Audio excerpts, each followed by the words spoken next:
Hello and welcome to another episode of Cycling Culture Club Connections. Today I sit down with Gil Lavi.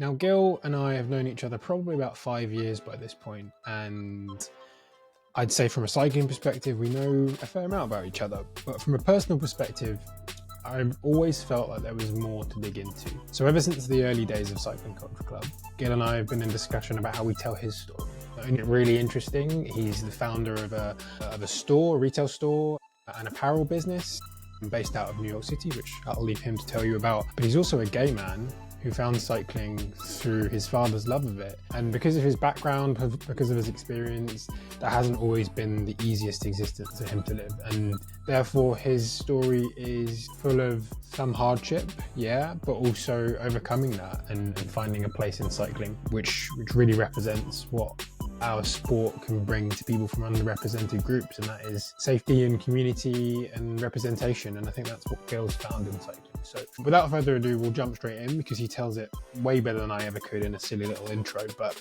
I think these conversations are so important for us to have, and I really thank Gil for his time and being so open and honest and sharing it. Enjoy. Hey, Hi. Gil. How's it going, man? Good, how are you? Yeah, really good, thank you. Really good. Thanks for coming on Cycling Culture Club Connections. It's really good to have you. Of course, thank you for inviting me to speak. No, it's a pleasure. For everyone at home, Gil and I have been trying to get this off the ground probably for 6 months. And as is the way of things, it's taken this long to get it in the place where it needs to be. But I was just saying off camera that actually most of the time, these things come good in the end and they'll happen when they're meant to happen. Yes, 100%. Good things take time sometimes. Exactly. So Gil, I mean, you and I have known each other for quite a while now, probably 5 or 6 years on and off. And a lot has changed in your life over that period, some of which I know about, some of which I don't, and a lot of which the audience won't know. So if it's okay, I'd like to just kick off with a bit of an intro as to you. You know, who are you? Where are you calling from today? And a bit about your journey into cycling would be an awesome place to start. Sure. I'm calling in from New York, which has been my gateway to cycling, although the sport has been long in my family. My dad was a cyclist, and growing up, one of the main ways in which I experienced the world was sitting next to him and watching Eurosport and discovering lots of places that I would never know about as a kid. Otherwise, growing up in Israel, it was pretty much the main way to experience what happens in the rest of the world that I didn't know on a personal level. It wasn't until I came to New York, though, in my 20s, where I really felt like cycling can become more meaningful for me on the personal level. I was studying for my master's degree in critical theory at the School of Visual Arts, and I walked to school one day and I saw this red road bike in a bike shop in the window, and I thought, if I'm going to buy this bike, it will be a great way to connect with my dad from a distance and something to talk about. For somebody who kind of struggled with cycling in childhood and as a teenager, I wasn't really great at that. It never really clicked. It was a strange moment to just decide to jump on a bike, but one that shaped almost everything that happened afterwards. And because after I finished my graduate degree, I started working in the cycling industry somehow with different brands, and that's how I met Max, my business partner, and together we started Rubber and Road, which is a New York City-based cycling brand. I mean, that's a hell of a journey already, Gil, and we're like 3 minutes in. I'll come back to Rubber and Road in a minute because I think that's a big cornerstone of your identity. But there's something that really struck me in there. You mentioned about your dad and trying to find a way to be close to him, and it sounds to me, from where I'm sat, that your dad's played a super important part in not only in your cycling journey but in your life. I guess, would you mind just talking a couple of minutes about that, like your dad's inspiration and a bit about your relationship, if you don't mind? Sure. I mean, I grew up in Israel of the 90s. I was born in 1985, actually. And it was kind of the era of the Gulf War. My dad was a military man at that time. Although cycling remained his main point of interest, he was one of the more active racers back in his days. But it's something that never really left. And I think as a gay teenager in Israel, being active in sport has been quite a challenge. And also, I think we didn't have, I think that it's always challenging in any society. So the time I grew up to be gay, but also something that really help you develop a lot of certain qualities and abilities to be on your own, to build your future, and to create transformations and narratives that are really individual to your own journey. That's super beautiful. I don't know if you meant for it to come out quite so lyrically, but it hit the spot really nicely. I suppose, unfortunately, that adversity has helped you with some of your guiding principles and helped you make some of the decisions that lead you to where you are now. I guess just to delve in just slightly, have you found, like, growing up, that cycling has been a place where your sexuality has played a big part, or have you had a different experience? I think that growing up, personally, not really, because I never tried as a teenager to ride at a level where that would have been known or mattered, if that might make sense. But I would definitely say that with other sport in school, it definitely played a challenge, no doubt about it, because I was outed quite early on. I told one of my best friends one night, and the next day I came into school and it was on every class board. So from that moment on, there were definitely a lot of things where I had to move in different ways or different planes to other people, for sure. But I think in that sense, sports in general, in cycling, maybe in particular, there's a lot of hierarchy on teams and how journeys should be built and who is dominating in a team. And I think that in that sense, that's something that from very early on, I learned that I will have to make my own journey and build my own path. And that's perhaps where my experiences as a young person and a young professional. I started my first business at 21. That's been very successful and enabled me to obtain the exceptional abilities visa to come to the US and start a new journey. And I think that definitely having to do things out of hierarchies and on your own and building your own world, it played a big part of it, for sure. Thanks, Gil. Appreciate your honesty as well. I can, reading between the lines, I know it probably wasn't a very easy time for you as a young adult and as a youth, but it's clearly given you some impetus that maybe you wouldn't have had otherwise. And I think that's super special. I think just moving into I suppose you mentioned when you were 21. Is that about when you moved to the US? That's right, isn't it? No, quite a bit later on. When I was 21, I opened my first studio in Tel Aviv, Okay. actually, doing a lot of creative work there. And I was actually working for the Wired UK, along others, the MIT Technology Review, also like on the magazine sides. And lots of that work helped me gain the Exceptional Abilities Visa to come to the US, where I was granted a scholarship for the School of Visual Arts. Then I met my husband here, and that's really how things evolved, and I ended up staying here. Yeah, well, I mean, what a story. So that visa, I don't know anything about it, but I presume it gives you the opportunity for that scholarship that you wouldn't have otherwise been able to get. No, the two actually were not related to one another. I first came here through the Exceptional Abilities Visa, and then I was able, then through that, the School of Visual Arts has always been kind of like a very far dream. Like as a kid, I knew amazing artists that went there. Obviously, the most famous of all time was Keith Haring, but also a ton of photographers that I admired. And when I arrived in New York after a few months here, I met different professors from the School of Visual Arts through work, and then they said, you should apply for this program. And I applied for this program, and then I get one day a letter that says, you're granted a full scholarship, presidential scholarship for the School of Visual Arts, which was quite incredible. Yeah, so that's how that happened. Okay.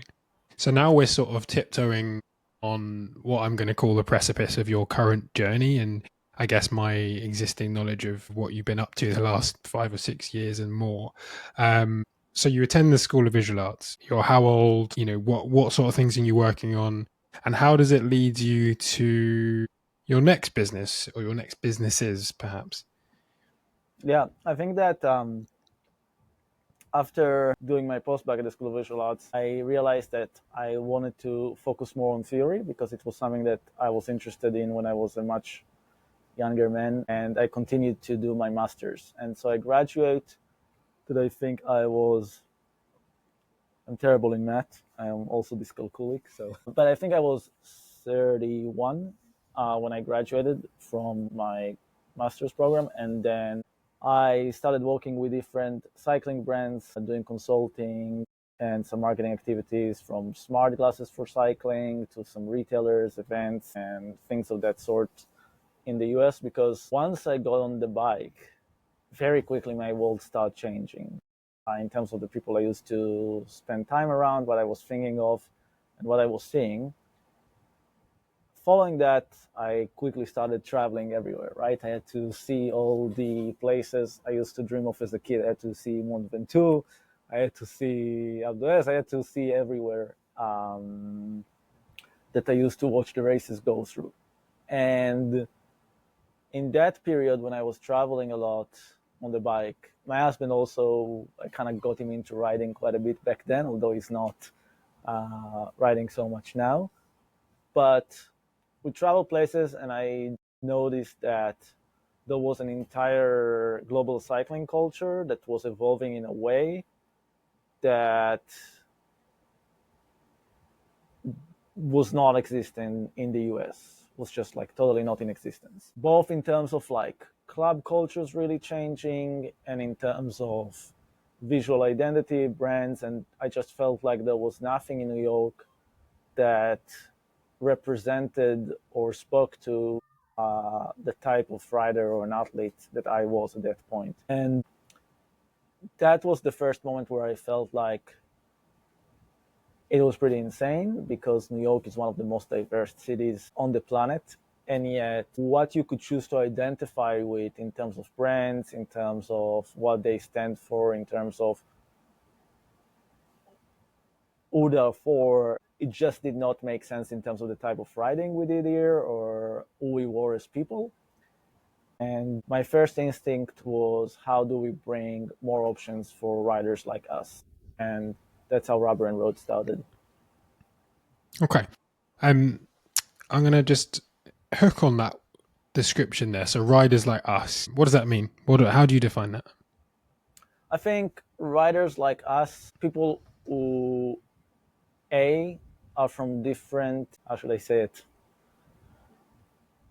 Writers like us, people who are interested in craftsmanship, in storytelling, in community that is progressive and diverse and thoughtful, and are trying to take space in a world that wasn't necessarily built for them outside the hierarchy of cycling. Now, that doesn't mean gay or straight or black or white.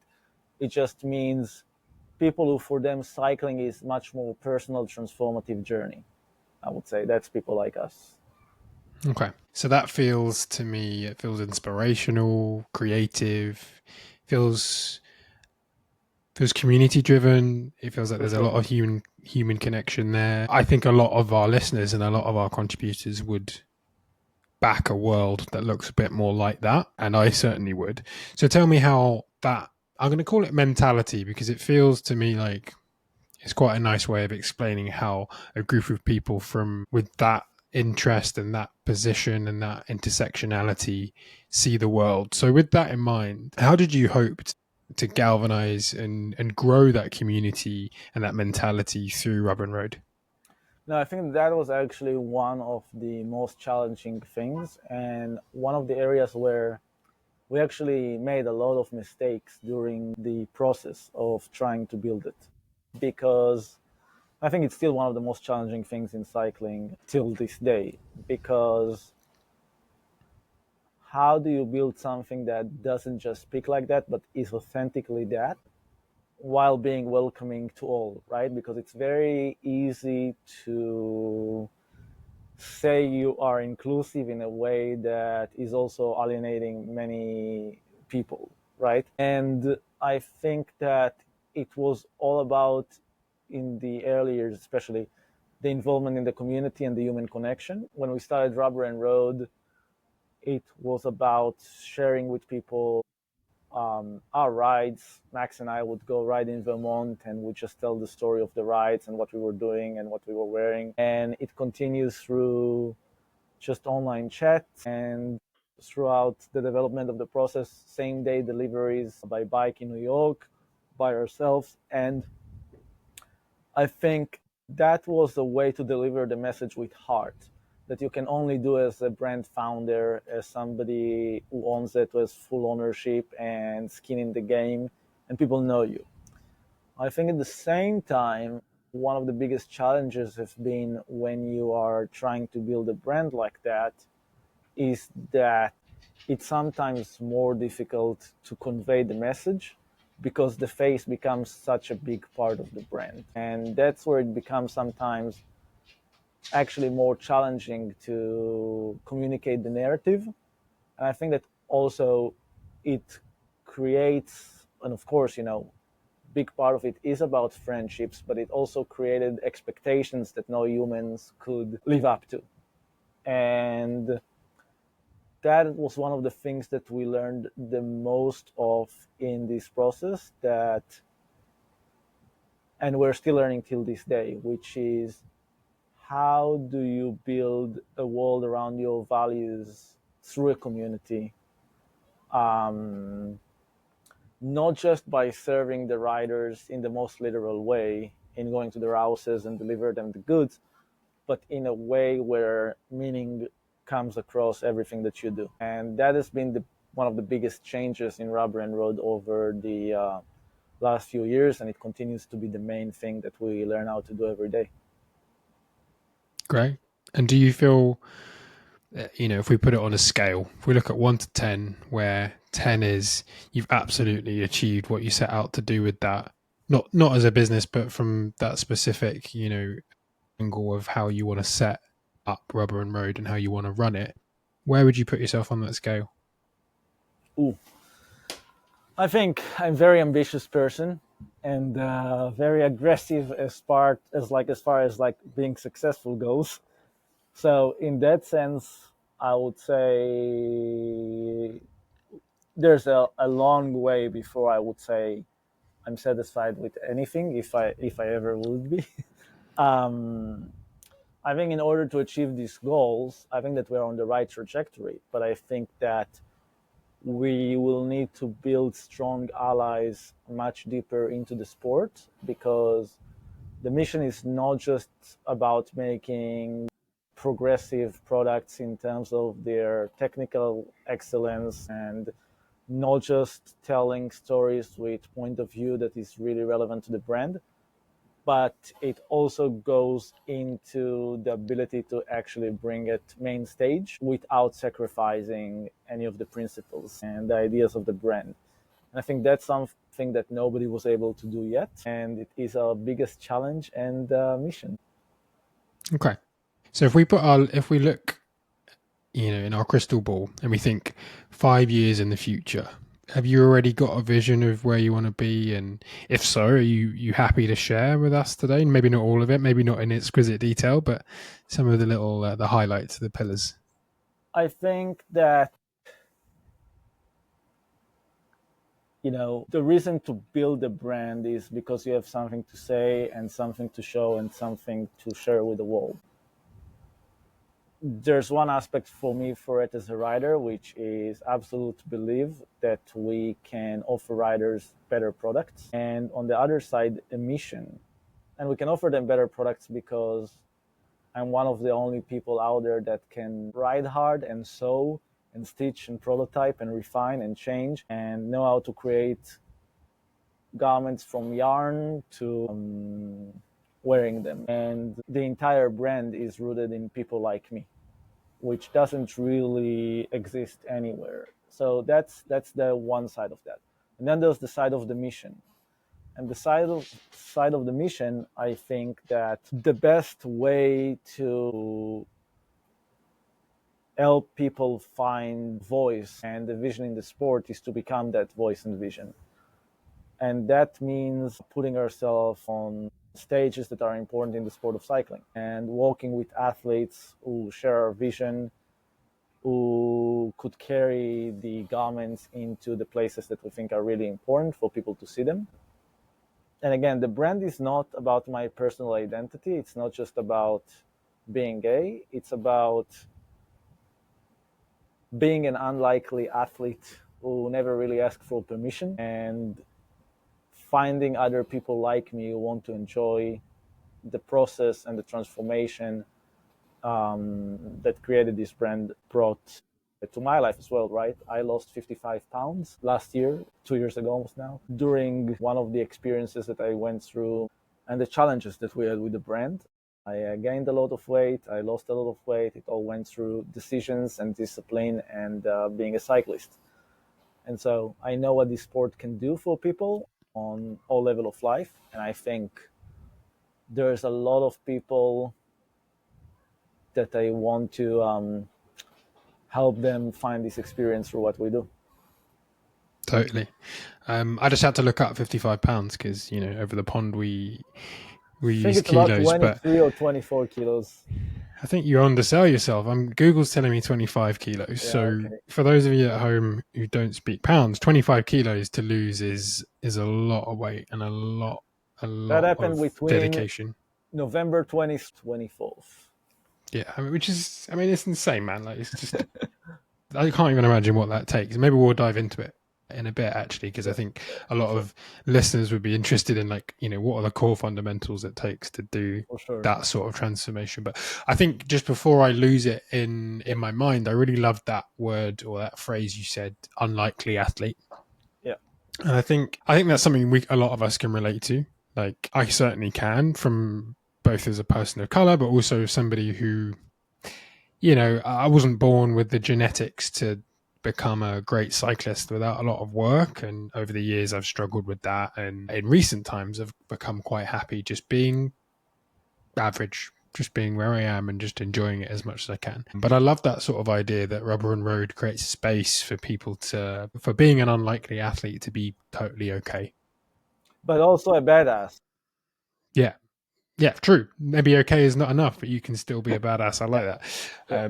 I guess I haven't really given you a chance to give us the elevator pitch. So why don't you do that now? Why don't you tell us, when you're sat in an investor room or when you ran into someone at a coffee shop or on the streets of New York somewhere, what do you tell people about Rubber and Road and how do you position it in 20 seconds?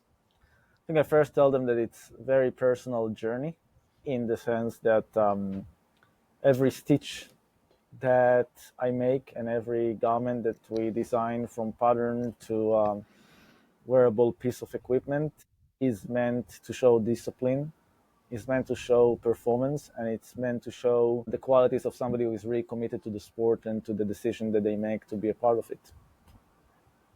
And it's Nice. how you take space in a sport that wasn't built for you. Yeah. Okay. Sport that wasn't built for you. I know for a fact that will resonate with a lot of our listeners and a lot of our allies. So I think that's super important. So thank you for being part of that. And I think you mentioned allies a few times actually, but the ability to come together and make change as a group, I think is really, really special. So, I mean, I know you guys to be, an apparel brand. I know you also to be an atelier, in New York. I've always imagined you and Rubber and Road as being a bit of a heart of the New York cycling community. Now, this podcast and this community is all about celebrating other communities and what they're doing well. But can you speak a bit about that? Like, what does that hub mean? Whereabouts are you located? Where can people find you? And what are the sorts of things that day to day, are bringing you joy running this business? For sure. I think Rubber and Road is located, I don't think. Rubber and Road is located on 51st Street, Midtown Manhattan, the heart of New York City, the Big Apple, which is absolutely kind of like the most crazy and unlikely thing to do as a cycling brand. Almost any brand is to have a storefront in New York City in Midtown. But we have not just a storefront, but 2 floors, single unit building that has the store downstairs and the atelier upstairs. And we're located a few blocks from Central Park. That gives us a really unique way to design garments here, create patterns here, produce here prototypes, manufacture in New York City's garment district, although we also produce in Italy, Canada, a few other countries now. Test garments right here a few blocks away in Central Park or in some of different roads in New York. Max, my business partner, is absolutely an animal of a cyclist. He goes on 650 bike packing, self-supported adventures in Vermont with 65,000 feet of climbing over 4 or 5 days. And he wins or comes second. And he comes back with the insights that help define the next generation of cycling apparel. And we do it all here. I think there are so many things that are extremely fulfilling about this. One is to go ride with our customers, our community. And we're doing now for the longest day, I think on June 22nd, 210-mile ride with 10,000 feet of climbing. It's like 210 miles. It's what, 400 kilometers more? 350? I don't know. Lots of kilometers. And right now we have 40 people who signed up already. We announced it yesterday. And, going and enjoying the garments that we make. And lots of these garments were built upon lessons from former longest day rituals that we have taken, and see every year how much we pushed farther the product, the engineering. That's that's incredible feeling for sure, that you made it. You spend some time, days and nights here behind the sewing machine, and all of a sudden you and other people are wearing it together, taking it to the limit in yourselves and transforming through that. There is the aspect of seeing somebody winning in your kit in your city, which is incredible. To see somebody crossing the finish line with their arms up in your jersey. Sometimes Max. Sometimes Max, sometimes other athletes we support. And yeah, and there is also just, how should I say it? There is just the somebody who did study all of his life aesthetics and how we perceive meaning from how we're interacting with objects, just improving a jacket from an aerodynamic position or ergonomic position by a tiny little bit. Sometimes if it takes you 6 months to make something 2% better, that's like all the satisfaction that you need. Yeah, totally. I think seeing your craft come together into something physical, and I presume quite quickly, because from what I can see and from the little I know about putting garments together, you got everything you need behind you, right? And Pretty I've seen much. plenty. For prototyping, for sure, yeah. I've seen plenty of your Instagram posts and stories where you're late at night, like tweaking a bit of wet weather clothing before a race or whatever. And I think a lot of people must find that fascinating, because the art of apparel manufacture is sort of like it's like a mystic art, isn't it? Because you don't see much of it. Not many people actually lift the curtain behind what it takes to make something incrementally better, and you can showcase that firsthand. Yeah, and I think that, how should I put it? One of the biggest challenges with garment making is that the real differences are rarely seen, or the meaningful differences are rarely seen, right? Like there are many things that you can do in terms of design to showcase an idea, but it's not the same as actually what you do to make the idea work, right? Because that's often very specific positions of lines, of volumes, of things that are much harder to explain than to experience. It's a choice of yarn from which the fabric is milled, woven, and its choices of densities of foams in chemise or 3D printing techniques. A lot of things that, sure, you can make a video about it and you can try to illustrate through different design choices, but the illustrations are not the thing, right? The thing is the work that happens in the middle of the night that actually makes the difference in terms of how the experience is being transformed in the athlete. And I think that that is something that I'm always thinking. On the one hand, yes, it's very interesting for a lot of people and I enjoy sharing this process. At the same time, I think that we are at a point where we see more and more uh, people taking cues, and that's okay, but it also means that it's time to evolve for us in terms of like a lot of the things that we're making. Yeah, totally. And I suppose any business has to iterate and keep pushing forward. And For sure. I tell you what, I think it's a natural segue, but I think in lots of major cities, we've seen culture Yeah. iterate and become richer and deeper, and in most cases I'd say better. I'm painfully fascinated in cycling culture as a whole, but with you here today I'd love to understand a bit more about New York cycling culture. Like, what does it actually look like? Where are people riding? Is it Sure. diverse? Are you riding with other gay men or women? Is that a commonality for you, or does it not factor? I'm just interested to dig in a Yeah. bit. Yeah. Yeah. Yeah. So I think, like as you just said, cycling culture is something that always evolves, right, and changes in every city, in every culture. I think traveling the world quite a bit, I mean, it's almost easier to spot it in cities where you're not from because you see the gaps changes, or like you notice things better, right? Like I was shocked when I was first time in London, let's say, to see how many people are commuting in cycling kit, which does not happen in New York because people usually walk a few blocks away from where they live, or even if it's like more than a few blocks, it's city bikes. Everything is relatively really close. Nobody's commuting 10, 15, 20 kilometers to walk. And I know I spent a lot of time in Berlin and I saw how Berlin really kind of like exploded in terms of its cycling culture within the past decade.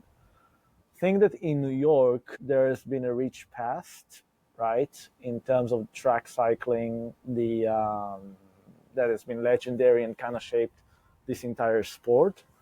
I think that there were decades in which racing in New York has been really important to the nation, like nationwide, and brought people like Incapi and others to the front stage. And I think then there were decades where the culture became more focused on recreational cycling, which I still think is the case. And part of it has to do with the fact that racing in New York is most races take place in 4 5 a.m. 4 5 a.m. in Central Park or Prospect Park. You have to be really committed.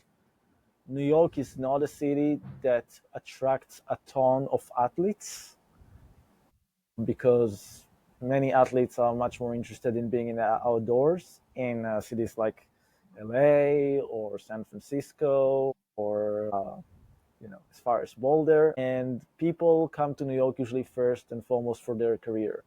So their athletics pursuit might still be there and still be an important part of their identities, but clearly by choosing New York over other cities in the US, the priorities are kind of set. There are better cities for cycling, no doubt. As beautiful and as good New York is for cycling. I mean, we have Central Park where we sponsor some of the races, also in Prospect Park. The last race here we sponsored was a huge success. We had, I think, over 200 participants in the day. Yeah, yeah, which is big for New York. And that was really amazing to see what we can do for the community, because that's what the brand exists for in some way, at least. As for the gay aspect of that, I don't really ride with many gay people that I know, at least. It's not really what cycling for me is about. I love the sport. There is a gay cycling club in New York City called Out Cycling, actually. I think there's one big one also now in London I heard of. But I don't know, for me, it wasn't really ever too interesting because those clubs are more on the social level. And for me, being who I am, it's not really about choosing if you are gay or cyclist. It's about how do we take space for who we are as people with all that comes with that, yeah, and come to it fully. Yeah, sort of ceases to be a factor when you come at it this way. At least that's the hope, I guess. You don't want it to be something that excludes you. Listen, we can't ignore that there is a factor, right? I think that something that, especially in the last few years, has been on my mind much more. About 89% of American gay teenagers say they dissatisfied with their bodies. 67% of them never participated in sport activity in their community or schools. And every 45 seconds, you have a gay teenager trying to kill themselves because they think it's better to be dead than gay. At the same time, I think that it is really important not to just think about the issue of being gay in cycling in terms of like inclusivity and making groups for gay people. That's not really the point, because I think that a lot of the challenge is that people just don't think. I think a lot of people talk about the exterior aspects of growing up gay, right? The fear, the physical safety, rejection, a lot of these things. But there's also the point of like how are you able to hold to who you are as a man who might be competitive and dominant and a lot of things, and still find a way to be intimate and gentle and fully who you are. And I think that that is something that people rarely talk about, but it's also because it's also exterior to a very high degree, right? Like you think you can only be this or that. And I think that's not a problem that is unique to gay men, but it's way, way, way more confrontational and for gay men. And I think that in that sense, like, I have no interest in riding with people because they are gay or not, right? Like, it's not my interest is to ride with people challenging me and I have fun riding with. And that's where I think the conversation need to start focusing not just on is brand inclusive in the guidelines, etc., but like who is behind the lens, who is not just the influencer, but the photographer, the brand owner, the people who make decisions. Are they focused on just promoting one kind of vision of growth in the sport, which is hierarchy, certain view of what is considered to be dominant or not in sport, or are they coming to reward talent for what it is and allow people to show up fully? Yeah, I think in that sense it's a lot more complicated than just say, you know, we don't I don't it's always like in these months there's the thinking, should we do a pride event, should we do some t-shirts? I think the answer is always no for me at the end of the day, because pride is not really about like that's like a merchandising thing for like corporations, right? In the end of the day, for me, I like to think about that as a month to remember where a lot of us came from and what a lot of us achieved. I like to watch, share Olympic athletes who are gay and people who are really successful, and at the same and really focus on the achievement side of things.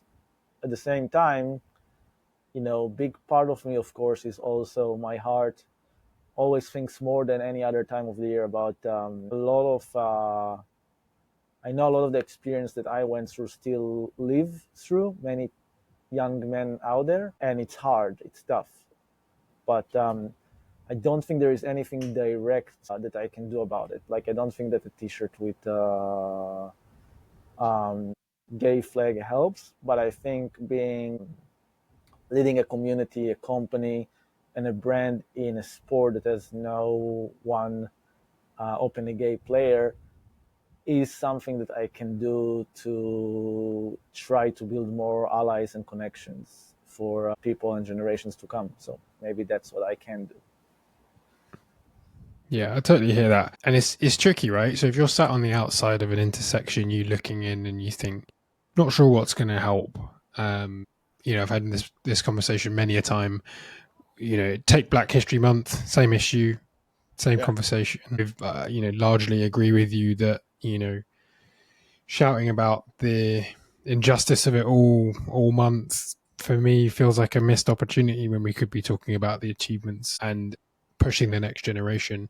I guess there's one thing I really resonate with as you speak, and that is, how do we give something back to the next generation, or the generation below us who are maybe struggling with the same things that you've struggled with. And I guess, being on this podcast is one such example, and doing what you're doing day to day with Rubber and Road is another. But I guess if there was anything, and it's sort of a perfect segue, but I always like to wrap up this podcast with, if you could give one piece of advice to somebody to well, usually to stay in cycling or join or start cycling, then what would it be? But I think I'm going to tweak it slightly and be like, Gil, if you could give one piece of advice to your younger self or somebody else coming through the sport or into the sport or adjacent to the sport, who's maybe, considering that their sexuality has a part to play in some way or another, maybe negative, maybe otherwise, what do you think it would be? I think that while there's so much of it that is coming from outside pressures, like with cycling, with most things in life, it's mostly a battle against yourself, being comfortable within that pressure. The pressure That's is so not true. going to go away, but the pain is not going to be gone, but it's how you deal with it. Yeah, I think that definitely throughout the years, I went through different stages of learning how to be able to be fully myself in all aspects of it, because I think that definitely when you're a gay, and especially a gay and an athlete and an entrepreneur and somebody who is very competitive and somebody who is very strong in many areas, it really is difficult for people to know what to expect from you. A lot of people, it comes with certain whatever people think you are comes with certain expectations. And I think that, at least for me, it was never really possible to fulfill the expectations for what people think a gay person should be like, or an athlete should be like, or and I think in the end of the day, it's about holding all these contradictions without letting them eat into you, and just understanding that there are things that you'll never be able to explain, people will never be able to understand, maybe even yourself, and be able to live with it. What a brilliant underline to a brilliant conversation. Thank you, Gil, Miles. thank you so much. I mean, before we jumped on, I said, like, part of what I love about this podcast and this journey is being able to learn something with every conversation that I have. And I feel more than many of the other conversations that I've had, which are much more similar to my own experiences, I've learned so much in the last 45. Thank you so much, Miles, for having me. I hope it helps someone out there. Yeah. I hope so too. I think if we can get this podcast in the ears of, one person who is struggling or one person who needs to hear it, then it's an absolute win. And that's what this is all about. So yeah, massive thank you for your time and your energy. I want people to go and find you and find more about what you're doing with Rubber and Road. Yeah. Do you want to just give a quick shout out to where people can find what Yeah, you're I doing? mean, definitely follow us on Instagram at Rubber and Road, and my personal Instagram to share a little bit more of my personal stories now and then. I used to share a lot more over the past couple of years, but I actually feel like right now I want to focus more and more on the positive outcomes of things and help people see the bright side of the story and not just the process. The bright side of the story. We all need to see that, man. We all need to see Exactly. it. Um, cool. Well, thank you so much, Gil. Awesome. I'll let you get on with your day. Thank We'll you. be in touch, of course. But yeah, thanks again for joining us here. And yeah, if anyone else wants to reach out and chat to Gil, I'm sure he would be Awesome. happy Yeah. to Love to. share. Thank you so Thank you, much, man. Miles. Bye bye.